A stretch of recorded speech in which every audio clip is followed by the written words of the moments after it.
आज यानी 21 अगस्त को रूस का लूना 25 चांद पर लैंड करना था, लेकिन 20 अगस्त को सतह के करीब पहुंचकर वो क्रैश हो गया। 2 दिन बाद 23 अगस्त को भारत का चंद्रयान 3 चांद पर लैंड करने वाला है। अब तक चांद पर 100 से भी ज्यादा स्पेसक्राफ्ट भेजे जा चुके हैं। करीब 24 इंसान चांद की सैर पर गए हैं, जिनमें से 12 तो चांद की सतह पर चले भी हैं। आज मंडे मेगा स्टोरी में बात चांद की। ये कैसे बना, धरती के लिए क्यों जरूरी है, और अगर ये ना हो तो धरती का क्या होगा। चांद कैसे बना, ये जानने की कोशिशें 1960 के दशक से चल रही हैं। साल 1969 में नासा ने अपोलो मिशन शुरू किया, जिसमें एस्ट्रोनॉट्स चांद से चट्टान के टुकड़े धरती पर लाने में सफल हुए। रिसर्च में पता चला कि 450 करोड़ साल पहले पृथ्वी और थिया ग्रह के बीच हुई टक्कर से चांद बना। टक्कर से इतनी गर्मी पैदा हुई कि पत्थर तक पिघल गए। इन्हीं पिघली हुई चट्टानों से चांद की सतह बनी, जो लाखों सालों में सूखकर चारकोल जैसे ग्रे कलर के ठोस पत्थर में बदल गई। धरती से देखने पर चांद पर चमकीले के साथ कुछ काले हिस्से भी दिखते हैं। ये गड्ढे ब्रह्मांड में घूमने वाले पिंडों के टकराने से बने हैं, जो कि इतने गहरे हैं कि 29,032 फीट ऊंचा माउंट एवरेस्ट भी इसमें आसानी से समा जाए। 1972 में नासा ने अपोलो 17 मिशन के दौरान चांद पर lunar atmospheric composition experiment equipment भेजा।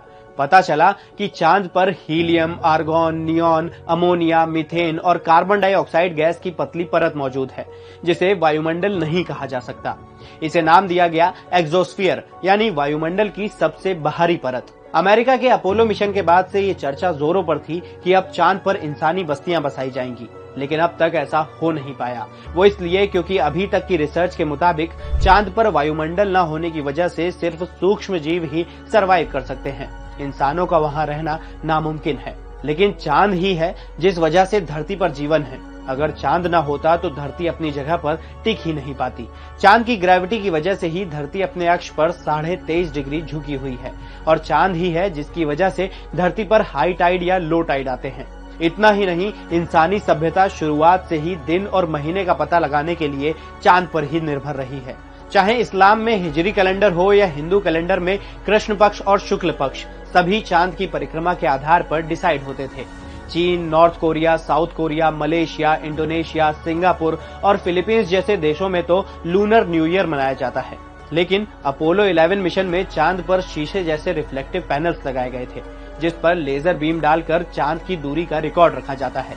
बीम के पैनल पर टकराकर लौटने के समय से पता चला है कि चांद हर साल धरती से 3.8 सेंटीमीटर दूर खिसक रहा है।